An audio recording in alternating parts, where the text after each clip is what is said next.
हरे कृष्णा।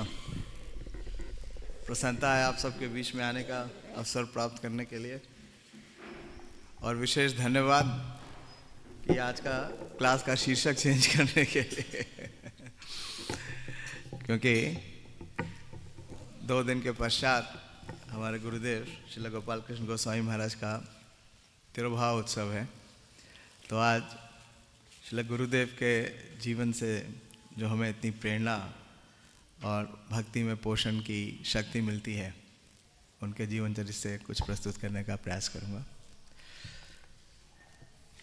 श्री श्री राधा गोविंद देव जू की जय, श्री श्री पंच तत्व की जय, श्री श्री सीताराम लक्ष्मण हनुमान की जय, श्रील प्रभुपाद की जय। एक वैष्णव भजन शिला नरोत्तम दास ठाकुर द्वारा, ए बार करुणा करो वैष्णव गोसाई। मृदंगा प्लेयर है? ए बार करुणा करो वैष्णव गोसाई,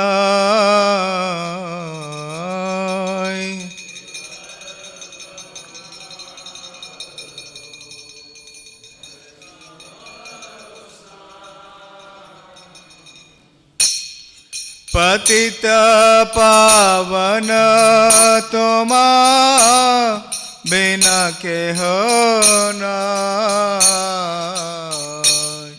पतित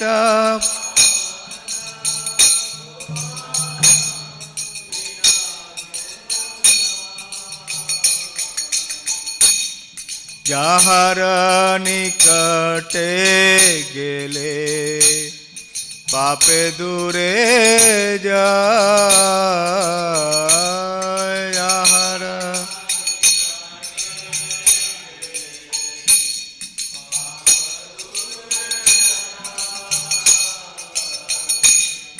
ए मन दयाल प्रभु के बाको था पाय,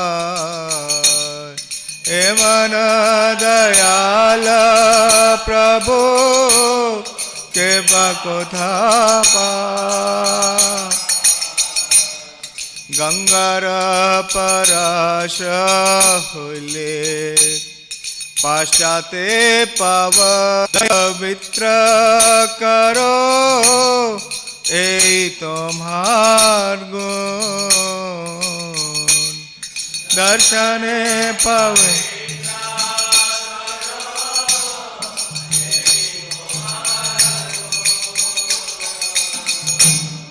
हरि स्थाने अपराधे तारे हरि नाम,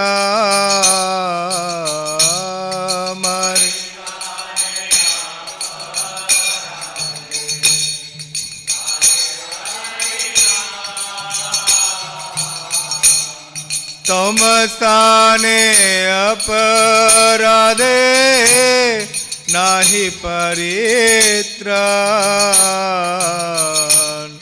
तुम स्थाने अपराधे नाही परित्राण,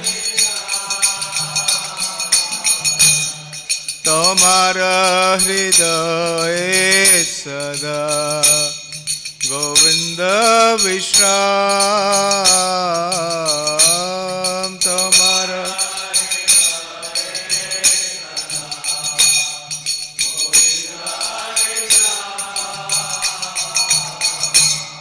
गोविंद कहे ना मोरा वैष्णव परान, गोविंद कहे ना मोरा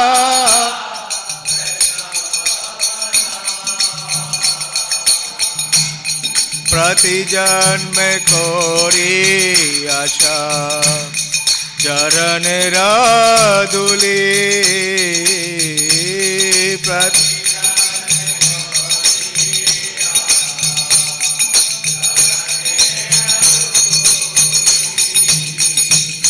प्रति जन्म कोरी आशा चरण राधुली,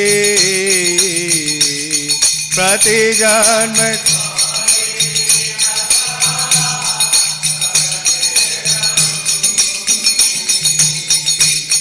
नरोत्तम करो दया आपनार बोली नरोत्तम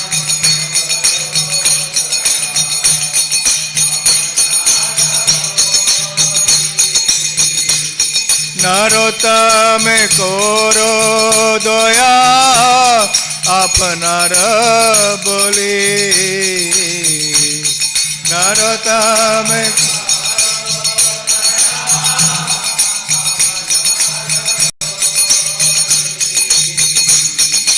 बार करुणा करो वैष्णव गोसाई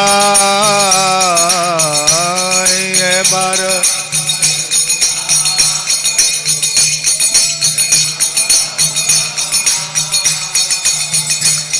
पतित पावन तुम्हार बिना के होना पतित पावन तुम्हार बिना के होना। जय ओम विष्णुपाद परमहंस परिव्राजकाचार्य अष्टोत्तर षट श्रीमद कृष्ण कृपा श्री मूर्ति अभय चरणारविंद भक्ति वेदांत स्वामी शिल प्रभुपाद की जय। जय ओम विष्णुपाद परमहंस परिव्राजकाचार्य अष्टोत्तर षट श्रीमद श्री भक्ति सिद्धांत सूरी ठाकुर गोस्वामी महाराज प्रभुपाद की जय। अनंत कोटि वैष्णव वृंद की जय। नामाचार्य शिल हरिदास ठाकुर की जय। प्रेम से कहो श्री कृष्ण चैतन्य प्रभु नित्यानंद श्री अद्वैत गदाधर शिवासादि गौर भक्त वृंद की जय। श्री श्री राधा कृष्ण गोप गोपीनाथ श्याम कुंड राधा कुंड गिरि गोवर्धन की जय। श्री वृंदावन धाम की जय। श्री मथुरा धाम की जय। श्री नवदीप मायापुर धाम की जय। पुरुषोत्तम क्षेत्र जगन्नाथपुरी धाम की जय। गंगा माई की जय। जमुना माई की जय। तुलसी देवी की जय। भक्ति देवी की जय। श्रीमद् भागवतम की जय। Nitai Gaura Premanandi. All glories to the assembled devotees. All glories to the assembled devotees. All glories to Sri Guru and Gauranga. Hare Krishna.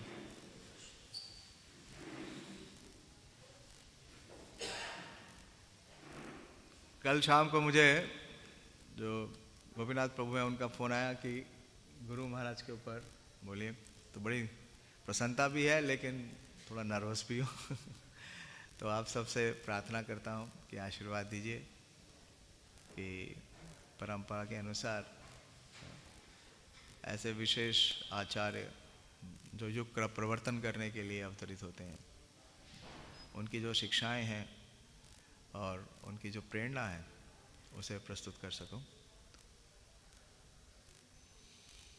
ओम नम ये श्रीमद् भागवतम से एक श्लोक लेने का प्रयास करूंगा। यह है स्कंद 11 अध्याय 3 और श्लोक संख्या 22 है। बहुत ही विशेष है। हमारे गुरुदेव का जो चरित्र है वो वास्तव में जो भागवत है, वो जो भागवत में प्रमाणित है उसे प्रदर्शित करते हैं अपने जीवन में। 11वां स्कंद 3रा अध्याय और 22वां श्लोक। ओम नमो भगवते वासुदेवाय। ओम नमो भगवते वासुदेवाय।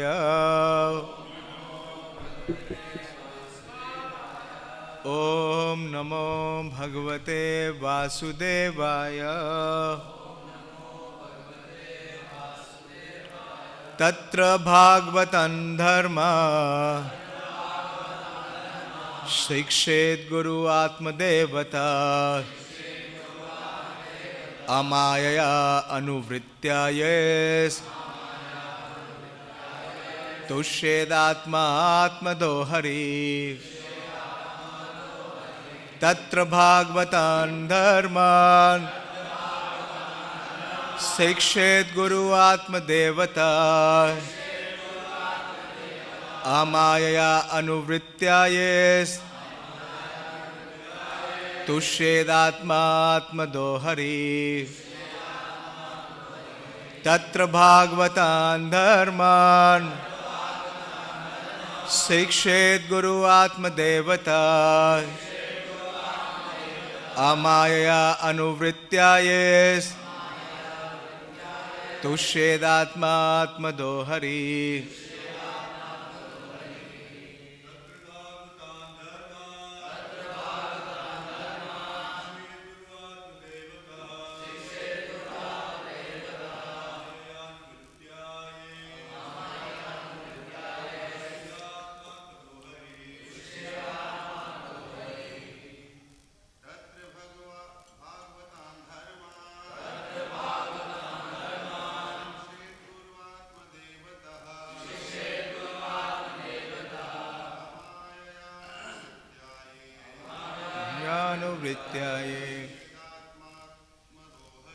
तुष्येदात्मात्मदो हरि।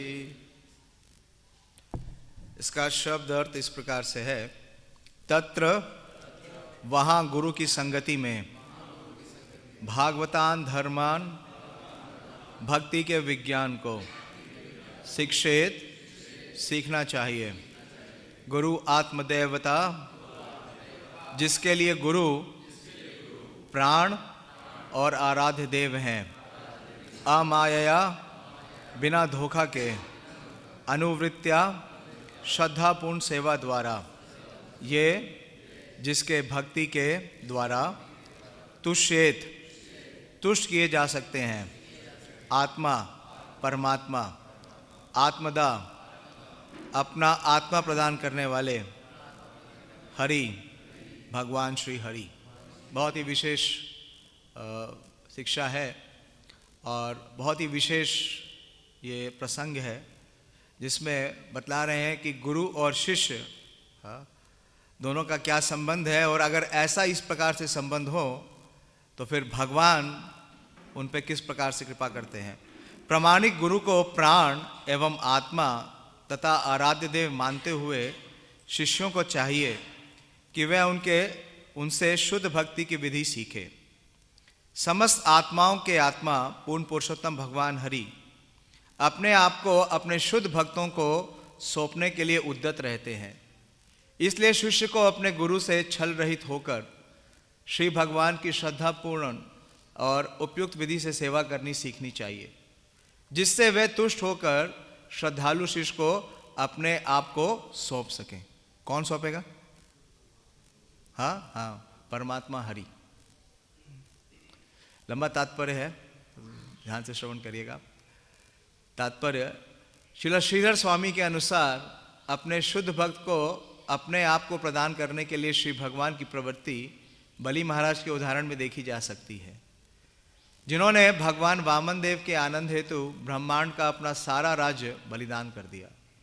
भगवान वामन बलि महाराज के इस निष्काम शरणागति से इतने प्रसन्न हुए कि वह बलि के महल के द्वारपाल बने और उन्होंने ब्रह्मांड में एक महान नायक के रूप में पुनः स्थापित कर दिया।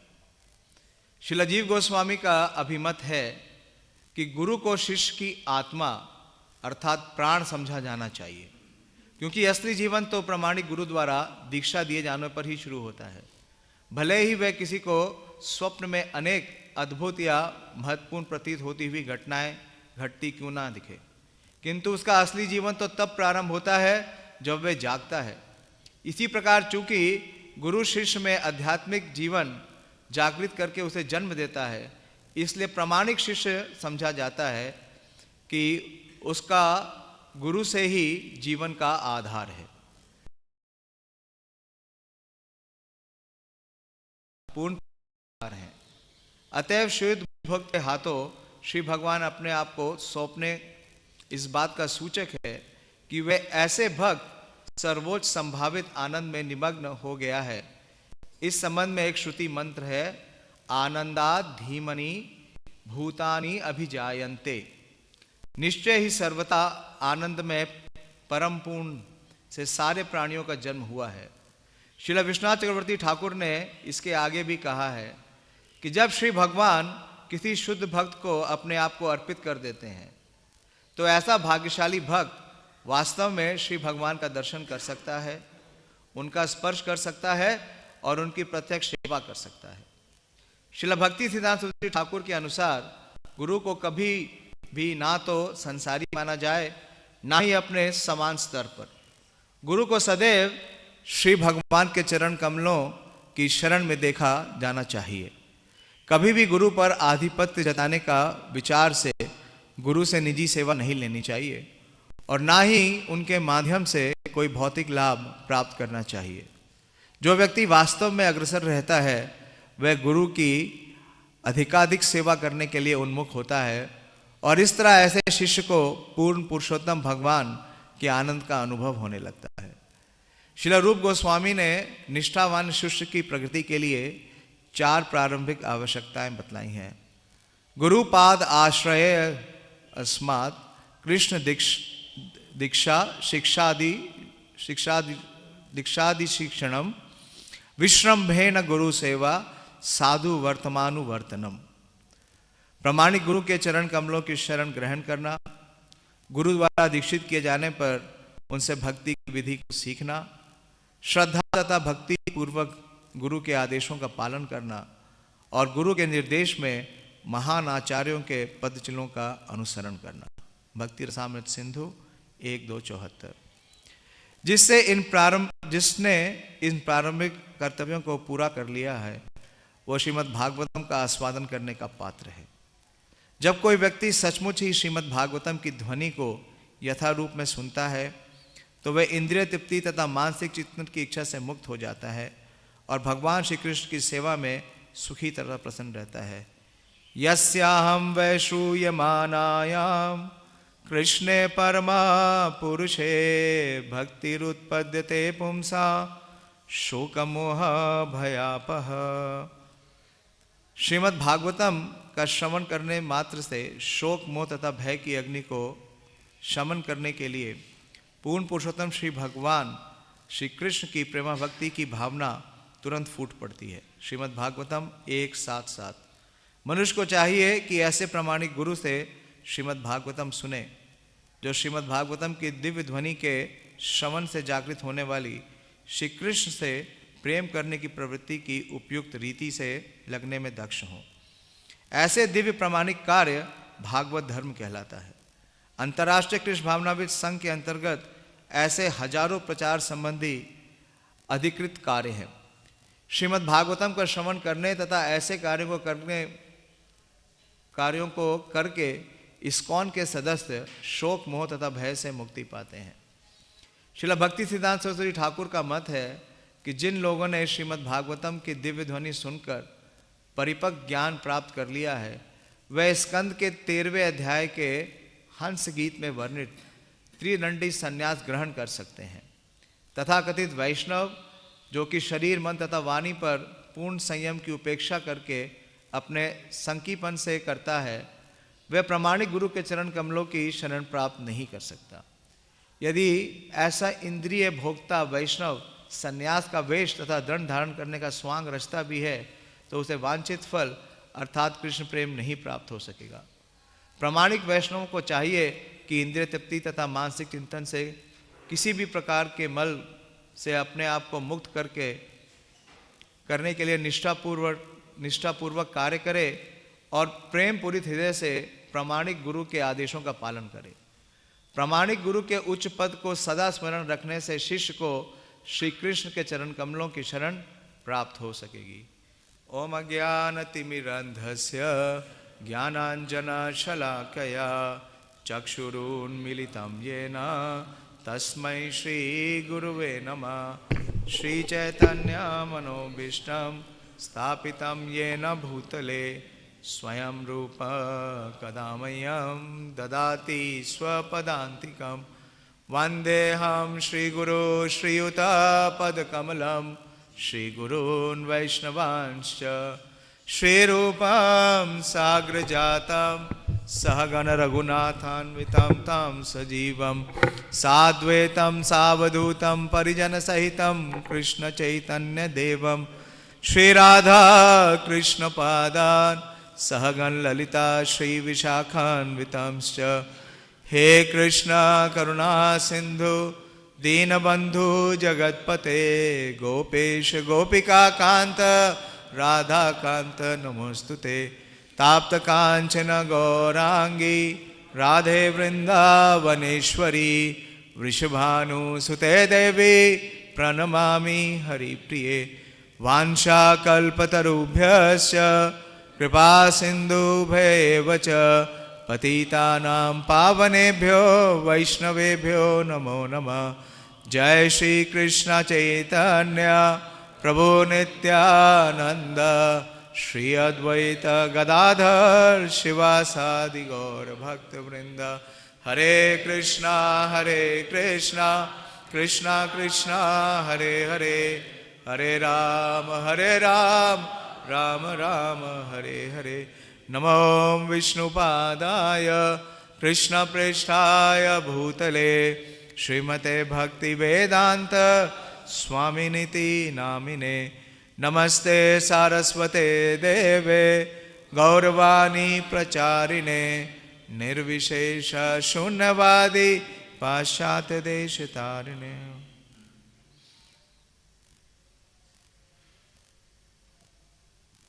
हरे कृष्ण। तो ये जो विशेष श्लोक है श्रीमद् भागवतम का, ये गुरु की महिमा तो बता ही रहे हैं, लेकिन विशेष रूप से किसकी महिमा बता रहे हैं? शिष्य की महिमा। हाँ? कि जो एक प्रामाणिक शिष्य है वो अगर अपने गुरु को समर्पित है, और श्रील रूप गोस्वामी वो 4 विशेष प्रयोजन बतलाते हैं कि अगर वो करते हैं तो ऐसे शिष्य को भगवान अपने को सौंपने के लिए बहुत ही उत्सुक होते हैं। भगवान वेट कर रहे होते हैं कि कब ऐसा प्रामाणिक शिष्य आएगा जिसे मैं अपने आप को सौंप दूं। और इसका बहुत ही ज्वलंत उदाहरण है हमारे गुरु महाराज श्रील गोपाल कृष्ण गोस्वामी महाराज का जीवन। कैसे? कल मैं श्रील विश्वनाथ चक्रवर्ती ठाकुर की कमेंट्री पढ़ रहा था इस श्लोक के ऊपर। तो जैसा कि इस श्लोक में बताया गया कि भगवान अपने ऐसे भक्त को जो अपने गुरु के प्रति पूर्ण श्रद्धा और निष्ठा रखता है, हाँ, और उनके दिए हुए आदेशों का पालन करता है, तो उससे बहुत प्रसन्न होते हैं। अन्यत्र श्वेताश्वेतर उपनिषद में एक श्लोक आता है, बहुत ही फेमस है, यस्या देवे परा भक्तिर् यथा देवे तथा गुरु तस्येता कथिता ही अर्था प्रकाशन्ते महात्मना। कि ऐसे विशेष महात्मा प्रकाशन्ते महात्मना। महात्मा के बारे में भगवान भगवत गीता में भी चर्चा करते हैं। महात्मा नास्तु माम पार्थ देवीं प्रकृतिम आश्रिता भजन्ति अनन्य मनसा ज्ञात्वा भूतादिम अव्ययम। तो प्रभुपाद जी उसके तात्पर्य में लिखते हैं, प्रभुपाद जी बहुत विशेष लिखते हैं। प्रभुपाद जी लिखते हैं कि जो एक महात्मा है वो किसी के रबर स्टैंप लगाने से नहीं बनता, वेशभूषा करने से या कोई उसको महात्मा बोले तो वो महात्मा नहीं बनता। प्रभुपाद जी क्या बतलाते हैं महात्मा कैसे बनता है? हाँ, ध्यान है किसी को? एक महात्मा तब बनता है जब वह दूसरे महात्मा का संग करता है, उसके आदेश का पालन करता है। हाँ? तो हमारी संस्था के संस्थापक आचार्य, हाँ, कृष्ण कृपा श्री मूर्ति अभय चरण अरविंद, और उनके जो शिष्य प्रमुख शिष्यों में से प्रमुख श्रील गोपाल कृष्ण गोस्वामी, वो उनके हृदय में शुरू से ही ये भावना आगाढ़ थी। अगर आप गुरु महाराज की पहली व्यास पूजा ऑफरिंग पढ़ेंगे 1969 में श्रील गोपाल कृष्ण गोस्वामी महाराज ने अपनी पहली व्यास पूजा ऑफरिंग लिखी, और उस समय गुरु महाराज मॉन्ट्रियल में थे और प्रभुपाद जी मॉन्ट्रियल में नहीं थे। प्रभुपाद जी से उनका मिलन हुआ 1968 में, 1 जून 1968 में। प्रभुपाद जी लगभग 3 माह रहे मॉन्ट्रियल में, लेकिन उसके बाद प्रभुपाद जी अपना परिवर्जकाचार्य हैं, पूरे विश्व में कृष्ण भावनामृत का प्रचार कर रहे थे। तो उन्होंने अपनी पहली जो ऑफरिंग लिखी, उस समय तक गुरु महाराज का हाँ दीक्षा हो गया था। वो बोलते हैं, गुरु महाराज लिखते हैं कि पहले तो थैंक करते हैं अपना ग्रैटिट्यूड दिखाते हैं for accepting me as a disciple. और अपने व्यास पूजा ऑफरिंग में लिखते हैं कि I want to make a small promise, मैं आपको एक वचन देता हूं। क्या वचन देता हूं? कि आपकी शिक्षाओं को मैं पूरे जीवन भर उसका पालन करूंगा। फर्स्ट व्यास पूजा ऑफरिंग में इतना डीप कमिटमेंट कि आपके जो शिक्षाएं हैं, आपके जो निर्देश हैं। फिर दूसरी पार्ट लिखते हैं कि your teaching shell always guide my thinking and action. जीव के अंदर परिवर्तन कब होता है? जब उसकी जो सूक्ष्म शरीर है उसमें परिवर्तन होता है, नहीं तो केवल देह का परिवर्तन चलता रहता है। अगर जब तक सूक्ष्म शरीर में परिवर्तन नहीं होगा, और सूक्ष्म शरीर में परिवर्तन होने का मतलब क्या है? प्रभुपाद जी लिखते हैं क्या? Thinking, feeling and willing. जब तक ये चेंज नहीं होगा, परिवर्तित नहीं होगा, तब तक जीव आध्यात्मिक धरातल पे नहीं आ सकता। तो गुरु महाराज को जब पहली बार ही प्रभुपाद जी का संग मिला, जैसा कि आपने सुना है, प्रभुपाद जी को जैसे ही उन्होंने देखा भी नहीं, देखने से पूर्ण ही उनका गुणगान सुना, उन्हें अपना गुरु धारण कर लिया। कैसे? क्योंकि 30 जून को पहली बार मॉन्ट्रियल मंदिर में आए, और वहाँ पे उस समय जो वहाँ के प्रेसिडेंट थे, महापुरुष प्रभु, जब उनसे उन्होंने सुना कि अगले दिन श्रील प्रभुपाद जी आने वाले हैं, तो उन्होंने कहा कि मैं क्या कोई सेवा कर सकता हूँ। तो ये जो भावना है, तो वास्तव में पता चलता है कि ये इस जन्म का संबंध नहीं है। ये संबंध कब का है? पूर्व का है, गुरुपाद आश्रय। तो अगर हम देखें हमारे गुरु महाराज का जीवन, श्रील प्रभुपाद जी का जीवन और पूर्ववर्ती आचार्यों का जीवन बिल्कुल सामान्यता है, बिल्कुल एक समन्वय है। समानता नहीं, समन्वय है, हार्मोनी है। कि जब श्रील भक्ति सिद्धांत सरस्वती ठाकुर से भी पहली बार मिले श्रील प्रभुपाद, तो भक्ति सिद्धांत सरस्वती ठाकुर ने पहली बार में ही उन्हें पहचान लिया और इतना बड़ा कार्य दिया। और अगर आप देखें क्या समन्वय है कि श्रील प्रभुपाद जी का आविर्भाव होता है कृष्ण जन्माष्टमी के अगले दिन, नवमी में। महीना कौन सा होता है? भाद्र का महीना है। और हमारे गुरु महाराज का आविर्भाव होता है श्रील प्रभुपाद जी के आविर्भाव के अगले दिन। कभी दशमी एकादशी कभी पड़ती है, कभी दशमी पड़ती है, उसके अगले दिन। और दीक्षा से पूर्व श्रील प्रभुपाद जी का नाम क्या था? अभय चरण डे। भक्ति सिद्धांत सरस्वती ठाकुर ने उनका नाम परिवर्तित नहीं किया, उनका नाम सेम ही रखा। और श्रील गोपाल कृष्ण गोस्वामी हमारे गुरुदेव, उनका भी नाम पहले से ही क्या था? गोपाल था। प्रभुपाद जी ने उनका नाम परिवर्तित नहीं किया, सेम रखा। प्रभुपाद जी का जो बर्थ ईयर है वो है 1896। 1896 में श्रील भक्ति विनोद ठाकुर ने जो अपने ग्रंथ लिखे, उसमें से एक ग्रंथ पहली बार उसका विश्वव्यापी वितरण किया। उसे देश के बाहर अन्यत्र पाश्चात्य देशों में भेजा, और उन्होंने ये इच्छा की कि आने वाले समय में एक ऐसा भक्त आएगा जो चैतन्य महाप्रभु के संदेश को पूरे विश्व में ले जाएगा। और ये कार्य करने के लिए श्रील प्रभुपाद जी ने 1944 में ये कार्य आरंभ किया। कैसे? अपना भगवत दर्शन स्टार्ट करके। और गुरु महाराज का जो आविर्भाव का दिन है वो है 1944 14 अगस्त। तो आप देखिए पूरी तरीके से किस तरीके से परंपरा में, ये क्या कहते हैं, एक कोइंसिडेंस नहीं हो सकता, ये एक अरेंजमेंट है, ये सुप्रीम लॉर्ड का अरेंजमेंट है। श्रील प्रभुपाद जी बोलते थे मैं अपने गुरु महाराज के बारे में क्या बोलूं, वो तो वैकुंठा मैन है। सुना ना आपने? प्रभुपाद जी का संबोधन सुनिए, वो हमेशा बोलते हैं कि he was a Vaikuntha man. और हमारे गुरु महाराज को उनके सारे गुरु भाई क्या बोलते हैं? He is a Prabhupada man, he is a Prabhupada man. क्यों? क्योंकि महाराज का जो कमिटमेंट, जो महाराज का सबसे बड़ा गुण है, गुण तो महाराज के पास खान है। जिस प्रकार से एक खनिज खान में से थोड़ा ही निकाल पाता है, कोई ऐसा खनिज आज तक हुआ जो पूरी खान खाली कर दे? संभव नहीं है। जितनी उसकी क्षमता है वो उसमें से उतना ही निकाल सकता है। तो मैं सुन रहा था हिज होलीनेस राधानाथ स्वामी महाराज को, वो गुरु महाराज के बारे में बोल रहे थे, उनका गुणगान कर रहे थे कि उन्होंने कहा कि he is referred as Prabhupada man. और क्यों ऐसा उन्हें बोला जाता है उसके बारे में भी वो समझा रहे थे, क्योंकि जितना प्रभुपाद के प्रति प्रतिबद्धता गुरु महाराज ने दिखलाई है वो एक बहुत बड़ा उदाहरण है।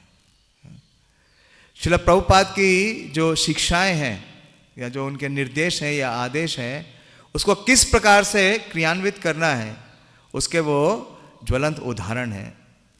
और इस प्रकार से पूरे जीवन भर, देखिए पहले व्यास पूजा ऑफरिंग में 1969 में प्रभुपाद जी को प्रॉमिस किया गुरुदेव ने, और उस प्रॉमिस को, उस वचन को उन्होंने पूरे जीवन भर निभाया।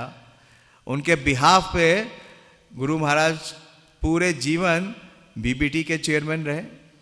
प्रभुपाद ने कहा कि बीबीटी इज माय हार्ट, और इस्कॉन ब्यूरो के Guru Maharaj life long chairman रहे। और प्रभुपाद ने क्या कहा? ISKCON is my body. तो इस प्रकार से ये जो डेडिकेशन है, इस प्रकार से गुरु महाराज ने जो ये भार है प्रभुपाद जी का, उसको बहुत ही प्रेम से स्वीकार किया। जब माधवेंद्र पुरी के समक्ष गोपाल प्रस्तुत हुए तो उन्होंने कहा कि गोपाल बोलते हैं कि पुरी आमार ताप नहीं जाए, कि मेरा जो ताप है वो कम नहीं हो रहा। कितना अभिषेक कराया था श्रीपाद माधवेंद्र पुरी ने? 100 तो घड़े थे और कई बार घड़े भरे गए, लेकिन उसके बाद भी कह रहे हैं कि ताप नहीं गया। खैर कोई बात नहीं, भगवान है।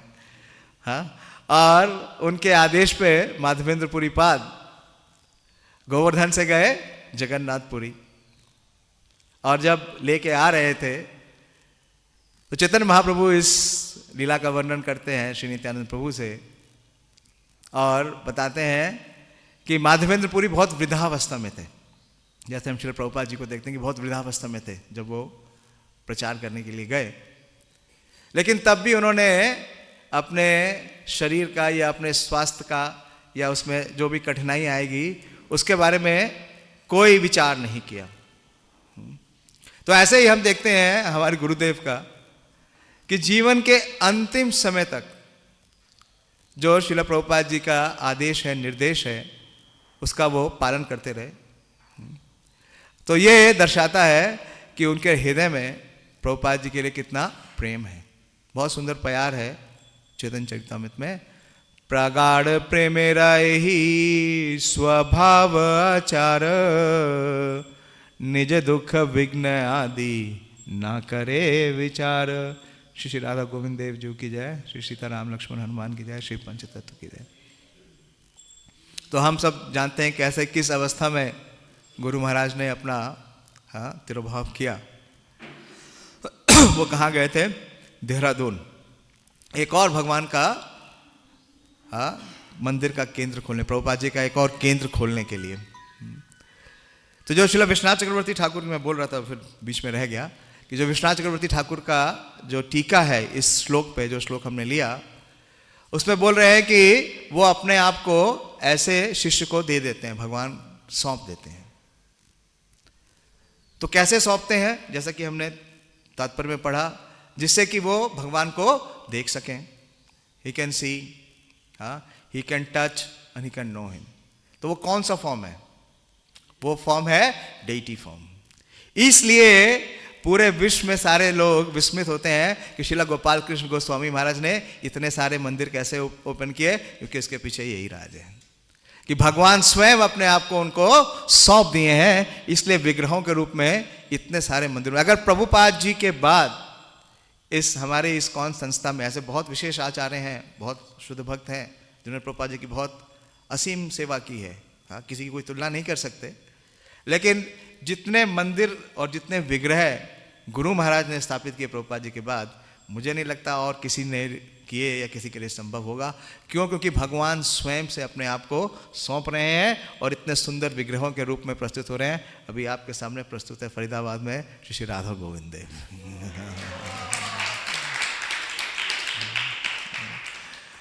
तो ये प्रेम है, और इस प्रेम की प्रगाढ़ता से भगवान इतने प्रसन्न है कि वो अपने को उस प्रेम में बार बार प्रकट कर रहे हैं।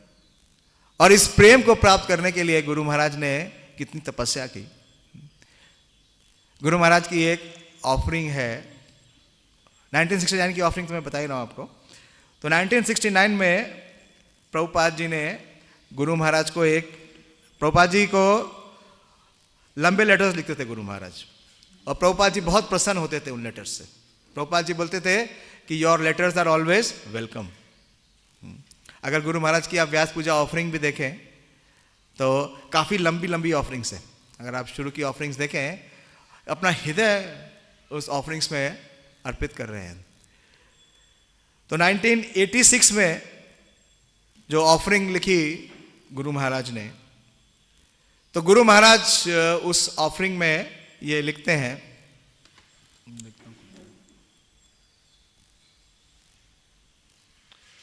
कि just as Lord Shiva, the greatest of all Vaishnavas, shrunk the ocean of poison to an amount which could fit in the palm of his hand and then drank the deadly mixture. देखिए हृदय में भाव देखिए गुरु महाराज के। Srila Prabhupada mercifully shrunk the poisonous ocean of Kali and held back the devastating tidal waves of passion and ignorance which would otherwise have destroyed all the good qualities of mankind. और गुरु महाराज लिखते हैं, ISKCON is your body and book distribution is your heart. Therefore, our real worship of you is not just offering of flowers and ringing bell, but to cooperate together to expand book distribution. और गुरु महाराज एक और declaration देते हैं, bold declaration, जो आने वाले समय में निश्चित रूप से पूर्ण होगी. A day will come when Srila Prabhupada's appearance day celebration will eclipse the birthday celebration of personalities such as Christ. ये एक्सैजरेशन नहीं है, ये गुरु महाराज के हृदय से निकली हुई इच्छा है, ये जरूर चैतन्य महाप्रभु फुलफिल करेंगे.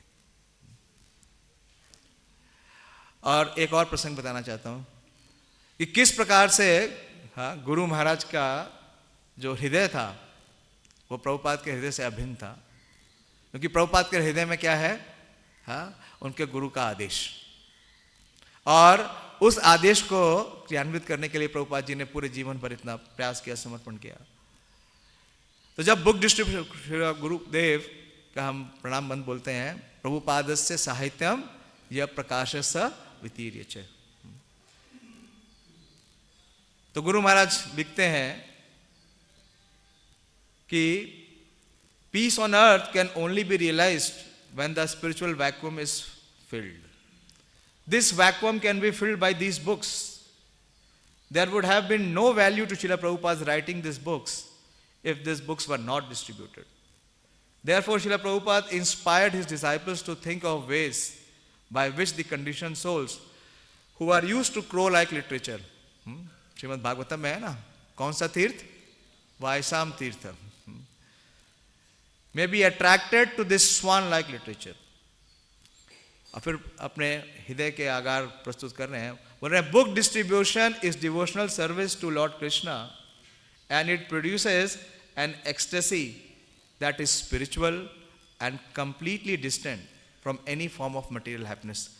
गुरु महाराज इसका हमेशा आस्वादन करते, वो यही इसका वर्णन कर रहे हैं. These books are so powerful that if anybody reads them, he can be saved from the hellish life. This vision of Srila Prabhupada's books gave him great ecstasy. Prabhupada's vision was to replace mundane literature with transcendental.